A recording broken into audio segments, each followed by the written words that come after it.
Hi வணக்கம் நண்பர்களே. இன்றைக்கி நம்மளோட தோட்டத்தை தான் சுற்றி பார்க்க வந்திருக்கோம். ஒன்றும் இல்லைங்க, செடியெல்லாம் நட்டு விட்டுருந்தோம் இல்லையா, அதெல்லாம் வந்து தண்ணி போயிருக்கா இல்லையா, எப்படி இருக்குது அப்படின்னு சொல்லிட்டு பார்க்கலான்னு வந்தேங்க. இந்த இடத்துல தாங்க கொஞ்சம் இதெல்லாம் வந்து புடலஞ்செடி.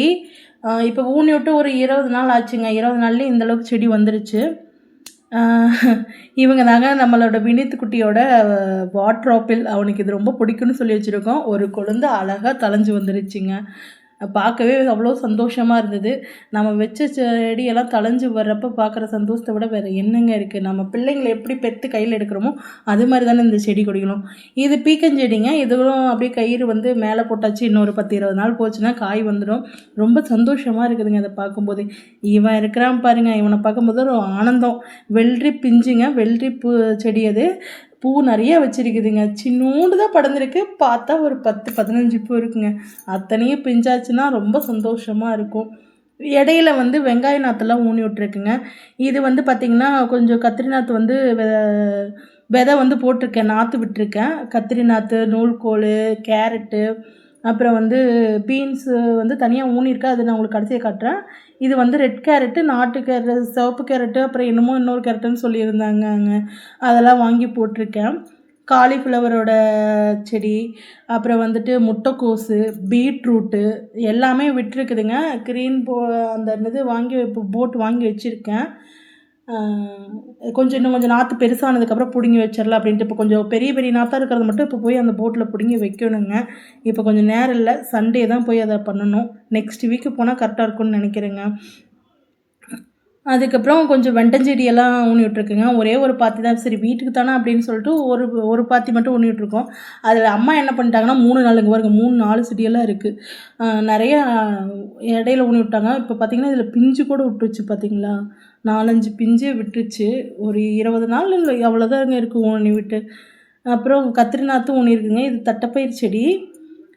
தட்டைப்பயிர் செடி அது சும்மா ஒரு ஓரக்காலில் ஊனிட்டாங்க, ஏதாவது ஊட்டுச்செலவுக்கு ஆகட்டும், குழம்புக்குள்ள போடலாம் அப்படின்னு சொல்லிட்டு. கத்திரி நாற்றெல்லாம் கொஞ்சம் இப்போ அப்படியே தளைஞ்சு இப்போ தான் வர ஆரம்பிச்சிருக்கு. செங்கீரை போட்டிருக்கேங்க. தக்காளி நாற்று ஊனியிருக்கேன். தக்காளி நாற்று 2 பார் ஊனியிருக்கு. கத்திரி நாற்று 2 பார் ஊனியிருக்குதுங்க. எல்லாமே கொஞ்சம் நல்லா தளைஞ்சு வந்துட்டாங்க. செங்கீரை பார்த்திங்களா நிறையா இருக்குது. எனக்கு வீட்டுக்கு தேவையான அளவுக்கு இருக்குது. நான் மறுபடியும் இந்த செடியெல்லாம் வந்து மேலே வந்ததுக்கப்புறமா கொஞ்சம் பாரெல்லாம் வந்து நல்லா பெருசாக பிடிச்சி போட்டு அதுக்கப்புறம் தாங்க இடையில மறுபடியும் கீறி விட்டு போடணும். இது வந்து பாலக்கீரைங்க. பாலக்கீரையும் போட்டிருக்குது. கொஞ்சம் நிறைய போட்ட விதையெல்லாம், ஆனால் வந்து என்னவோ தெரியல, சரியாக முளைக்க காணோம். இனி அடுத்து மட்டும் எங்கேயாவது வாங்கணும். இது என்ன கொடினே எனக்கு தெரியலங்க. விதை ஊன்றப்ப இது எங்கேயோ தப்பி தவறி விழுந்துருச்சா, சொர விதையா, பூசணிக்காயா, இல்லை வேறு நாள் வாங்குறது எனக்கு தெரியல. உங்களுக்கு தெரிஞ்சதுன்னா இந்த மறக்காமல் கமெண்ட் செக்ஷனில் சொல்லுங்கள். ஒரு பார் ஃபுல்லாக மிளகாய் செடி வச்சுருக்கேங்க. வீட்டுக்கு பச்சை மிளகாய் வேணுங்கிறப்ப பறிச்சிக்கலாம் இல்லையா, அதுக்காகவும் வச்சுருக்கேன். இதில் எவ்வளோங்க பெருசாக காய்கறி வந்துட போகுதுன்னு நீங்கள் நினைக்கலாம். பெருசாக வர வேணாங்க. எனக்கு என்னென்னா, இப்போ இப்போ வச்சுருக்கேன்னா ஒரு 2-3 மாதத்துக்கு அதுலேருந்து காய்கறிகள் வீட்டுக்கு காய்ச்சினா கூட எனக்கு போதும். ஒரு 3 மாதத்துக்கான செலவுகள் கம்மியாகும் இல்லையா. இவங்க தாங்க என் பையன் அடம் பிடிச்சி வாங்கினது அந்த வாட்டர் ஆப்பிள். இந்த கொய்யா செடியை வாங்கி வச்சுருங்க.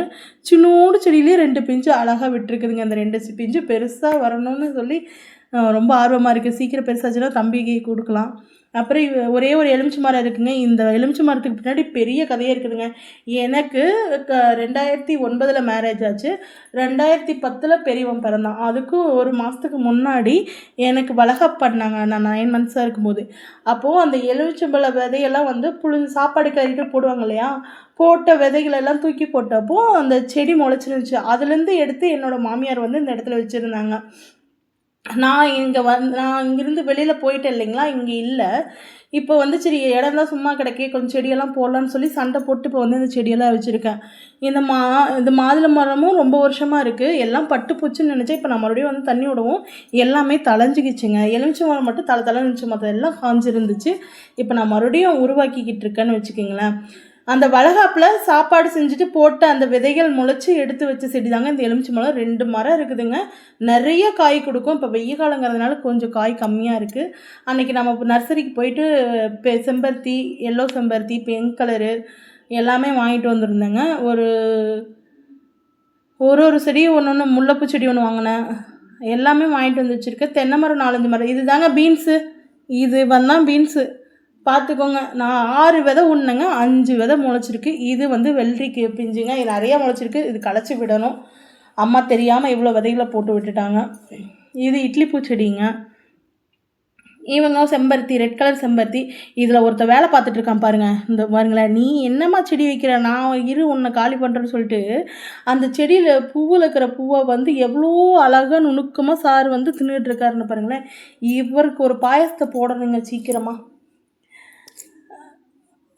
எப்படியும் என் பையனோட வயசும் அந்த எலுமிச்சம்பழத்தோட வயசும் ஒரே வயசுங்க, 17 வயசு. 2010 தம்பி பிறந்தான். அந்த 2010 தான் தம்பி பிறந்து வீட்டுக்கு கொண்டுட்டு வந்த உடனே எங்கள் மாமியார் வந்து அந்த செடியெல்லாம் எடுத்து அந்த பக்கம் வச்சாங்க. அந்த வயசும் என் பையனோட வயசும் ஒன்று தான். என்ன ஆனாலும் சரிங்க, அந்த மரத்தை மட்டும் நான் வந்து அழிக்கிறதுக்கு விடவே மாட்டேன். என் பெரிய பையனோட ஞாபகத்தமாக வச்சுருக்கேன். அது அப்படியே வந்துட்டுருக்கு. இந்த ஒரே ஒரு தென்னை மரம் இருக்குங்க. 5-6 தென்னை மரம் இருந்துச்சு, எல்லாம் போச்சு. இப்போ மறுபடியும் சின்ன சின்ன கன்று ஊனி இருக்குங்க. ஒரு 5-6 கன்று வச்சுருக்கு. இப்போ ஒரே ஒரு மரத்தில் மட்டும் நம்மளுக்கு வந்து காய் இருந்துகிட்டே இருக்குங்க. மரத்தை மொட்டை அடிச்சிட்டேங்க. காய் அதிகமாக இல்லை, கொஞ்சம் தான் இருக்குது. கொலை கொலையாக போட்டுட்டோம். ஒரு 3 கொலை மட்டும் தேங்காய் விட்டு வச்சுருக்கோன்னு வச்சுக்கோங்களேன். இவ்வளோ தான் நம்மளோட கார்னிங்க. இதெல்லாம் பார்த்துட்டு கொஞ்சம் கருவேப்பிலை இருந்ததுங்க, வீட்டுக்கு கருவேப்பிலை இல்லைன்னு சொல்லிட்டு அதையும் ஒடிச்சு எடுத்துகிட்டு வந்துட்டேங்க. இப்போதைக்கு அறுவடை கருவேப்பிலை மட்டும்தான். இன்னும் ஒரு மாதம் போகும்போது 20 நாள் 25 நாள் போகும்போது காய்கறி அறுவடையும் கண்டிப்பாக பண்ணுவோன்னு நம்பிக்கை இருக்குது. எவ்வளோ காசு பணம் இருந்தாலும் இன்றைக்கி வந்து காசு இருக்குது, சம்பாதிக்கிறோம், நிறைய சம்பாதிக்கிறேன், ஓரளவுக்கு சம்பாதிக்கிறேன், வீட்டுக்கு தேவையான அளவுக்கு சம்பாதிக்கிறேன். பெரிய பணக்காரியில் ரொம்ப ஏழையும் கிடையாது. ஆனால் ஒரு குறிப்பிட்ட ஸ்டேஜில் என் குழந்தைங்களை கையில் வச்சுட்டு இருக்கும்போது நாங்கள் 2 பேர் மட்டும் தனியாக இருக்கிறப்போ, நாங்கள் 3 பேர் மட்டும் தனியாக நிற்கிறப்போ திரும்பி பார்த்தா யாருமே இல்லை. அப்படி இருக்க சூழ்நிலையில் நாங்கள் என்ன பண்ணுறதுன்னு தெரியாமல் யோசிச்சிருந்தப்போ எங்களுக்கு கடவுளாக படுத்து விட்டது. அதனால் வந்து சிலவு சிக்கனமாக பண்ணி குடும்பத்தை நல்லபடியாக கொண்டு போகணும், பிள்ளைங்களை நல்லா படிக்க வச்சிடணுங்கிறதுனால தான் இந்த மாதிரி கொஞ்சம் கொஞ்சம் வேறு விஷயங்களை பண்ணிக்கிட்டு இருக்கேன். ஒரு வீட்டு செலவுக்கு இதில் ஒரு மாதம் ஒரு 2000 எனக்கு மிச்சம் ஆச்சுன்னா அந்த 2000 என் பையனோட படிப்பு செலவுக்கு போகல. அதனால் அது மட்டும்தாங்க இந்த மாதிரி விஷயங்களில் ஈடுபாடு அதிகமாக காட்டிக்கிட்டு இருக்கேன். இதை சுற்றி பார்க்குறப்ப மனசுக்கு ஒரு நிம்மதி கிடைக்குங்க. பீஸ்ஃபுல்லாக போய் கொஞ்சம் நேரம் அங்கே உட்காந்துட்டு வரலாம் பாருங்கள். அந்த நிம்மதி வேறு எதுலேயுமே கிடையாது. இவ்வளோ நேரம் என்னோடய வீடியோவை பார்த்ததுக்கு ரொம்ப நன்றி.